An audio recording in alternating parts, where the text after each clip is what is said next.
Hello दोस्तों, chase the goal career institute के इस ऑनलाइन प्लेटफॉर्म के ऊपर आप सबका हार्दिक स्वागत है। दोस्तों, इस वीडियो के माध्यम से हम बात करने वाले हैं कि आपकी एलडीसी भर्ती परीक्षा के रिजल्ट को लेकर के क्या लेटेस्ट अपडेट है। इसके अलावा इसका रिजल्ट आ जाने के बाद में अपने को टाइपिंग और एफिशिएंसी के लिए कितना वक्त मिलेगा, और जो आपका टाइपिंग और एफिशिएंसी का जो एग्जाम है वो संभावित किस मंथ के अंदर अधीनस्थ बोर्ड के द्वारा करवाया जा सकता है। तो इन कुछ पॉइंट्स की बात हम इस वीडियो के माध्यम से करने वाले हैं। तो दोस्तों, यदि थोड़ी बात हम इस एलडीसी भर्ती परीक्षा को लेकर के करें तो एलडीसी भर्ती परीक्षा का जो पेपर है वो 2 फेज के अंदर कंप्लीट करवाया जाना है। जो पहला फेज है वो आपका रिटेन एग्जाम से रिलेटेड है, और जो आपका दूसरा फेज है वो आपका टाइपिंग और एफिशिएंसी से रिलेटेड है। जो पहला फेज है वो तो 11 अगस्त को अधीनस्थ बोर्ड के द्वारा करवाया जा चुका है, और उसकी जो ऑफिशियल आंसर की है वो ऑफिशियल आंसर की भी बोर्ड के द्वारा जारी की जा चुकी है। तो इसके रिजल्ट को लेकर के जो अपडेट हैं वो अपडेट ये है कि अभी कुछ देर पहले आलोक राज जी ने एक्स के ऊपर ट्वीट के माध्यम से ये जानकारी दी है कि हम अक्टूबर के लास्ट वीक के अंदर आपके फेज फर्स्ट का रिजल्ट जो है वो जारी करेंगे। उससे पहले जारी करने के चांसेस कम है। चांसेस कम क्यों हैं? क्योंकि अक्टूबर के अंदर 2 बड़े एग्जाम्स जो हैं वो अधीनस्थ बोर्ड के द्वारा करवाए जाने हैं। कौन कौन से एग्जाम्स हैं? जैसे एक तो आपका स्टेनोग्राफर का पेपर है जो 5 अक्टूबर को लगेगा। इसके अलावा एक आपका सीईटी सीनियर सेकेंडरी लेवल पात्रता परीक्षा का पेपर है।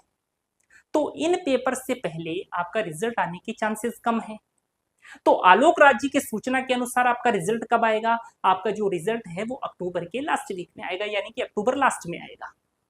यदि हम ये मान लें कि अक्टूबर लास्ट वीक में रिजल्ट आ जाता है तो अपने को फेज सेकंड के लिए कितना टाइम मिलेगा? तो जब भी ऐसी एग्जाम्स होती हैं जिसमें एक फेज तो आपका रिटन एग्जाम का हो और जो आपका फेज सेकंड है वो आपका टाइपिंग का हो या फिर टाइपिंग और एफिशिएंसी का हो, तो कम से कम 2 से ढाई महीने तो आपको फेज सेकंड के लिए मिलते ही हैं। तो अक्टूबर के अंदर यदि आपका रिजल्ट आता है तो आप ये मान लो कि जनवरी के अंदर आपकी टाइपिंग और एफिशिएंसी होने के पूरे चांसेस हैं। अब दोस्तों, थोड़ी बात यदि हम इसके टाइपिंग को लेकर के करें तो टाइपिंग के लिए अपने को एक चीज जो है वो खास ध्यान रखनी है। कौन सी चीज? भाई, अपने को टाइपिंग घर पर तो करनी ही है, इसके साथ ही साथ आपको किसी नजदीकी कंप्यूटर सेंटर के ऊपर जाकर के भी टाइपिंग करनी है। भाई, घर पर तो आप कम से कम 1 या 2 कीबोर्ड के ऊपर ही प्रैक्टिस करोगे, लेकिन जब आप किसी कंप्यूटर सेंटर के ऊपर जाओगे तो वहां पर डिफरेंट टाइप्स के कीबोर्ड होंगे। और आपको ऐसा नहीं करना है कि जब आप कंप्यूटर सेंटर के ऊपर जाओ तो डेली आप एक ही कंप्यूटर के ऊपर बैठ रहे हो। ऐसा आपको नहीं करना। आपको डेली अपने कंप्यूटर को चेंज करते रहना है ताकि डिफरेंट कीबोर्ड्स के ऊपर आपकी प्रैक्टिस हो जाए। भाई, अपने को क्या पता कि एग्जामिनेशन हॉल में अपने को किस प्रकार का कीबोर्ड मिल जाए। तो जब आप कंप्यूटर सेंटर के ऊपर जाते हो तो अपनी प्रैक्टिस हो जाती है डिफरेंट कीबोर्ड्स के ऊपर। और जब काफी सारे स्टूडेंट अपने साथ में बैठ करके प्रैक्टिस कर रहे होते हैं तो हम किसी भी सूरत में एग्जामिनेशन सेंटर के ऊपर प्रेशर फील कर ही नहीं सकते। तो आपको करना क्या है? डेली आपको घर पर तो प्रैक्टिस करनी ही है, इसके साथ ही साथ नजदीकी कंप्यूटर सेंटर के ऊपर भी जाना है।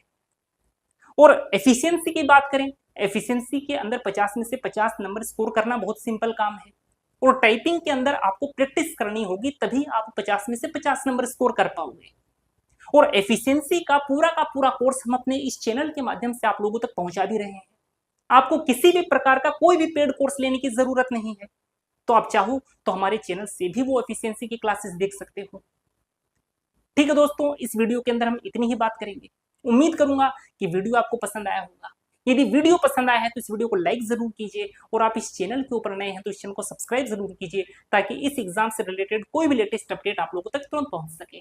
तो दोस्तों, मिलते हैं ऐसी ही एक और शानदार अपडेट के साथ। तब तक के लिए धन्यवाद दोस्तों।